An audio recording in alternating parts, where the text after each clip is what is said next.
விரால் மீன் உயிரோடு கிடச்சிதுங்க. அதை க்ளீன் பண்ணுறது தான் பார்க்கலாம். சிதலெல்லாம் 2 பக்கமும் நல்லா எடுத்துடணும்.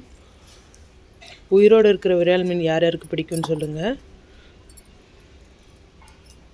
செதில் எல்லாமே ஃபுல்லாக எடுத்துட்டு பாருங்கள், செதில் எடுத்த பின்னாடி கூட நல்லா உயிரோடு துடிக்குது. இப்போ கொஞ்சம் கல்லுப்பு போட்டு அதை நல்லா உரசணும். உரசுனா தான் அது மேலே இருக்கிற அழுக்கு நீச்ச ஸ்மெல்லாம் போகும்.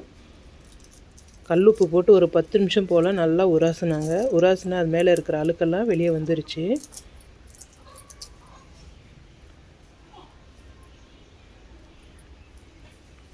கொஞ்சம் இடம் கூட விடாமல் நல்லா தூளுப்பு போட்டு நல்லா உரசினாங்க.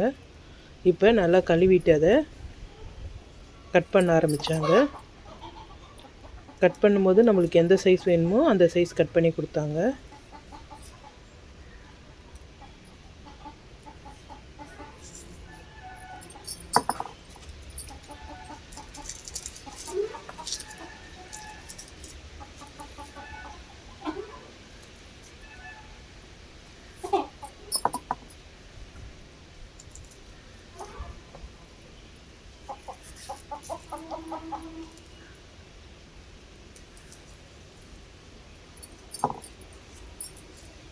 கட் பண்ணிவிட்டு திரும்பவும் தூள் உப்பு கொஞ்சமாக போட்டு நல்லா குலுக்கி விட்டுட்டு திரும்பவும் மஞ்சத்தூள் போட்டு அதிலே நல்லா கொஞ்சமாக தண்ணி விட்டு நல்லா கழுவி பிசுக்கி நல்லா கழுவுனாங்க.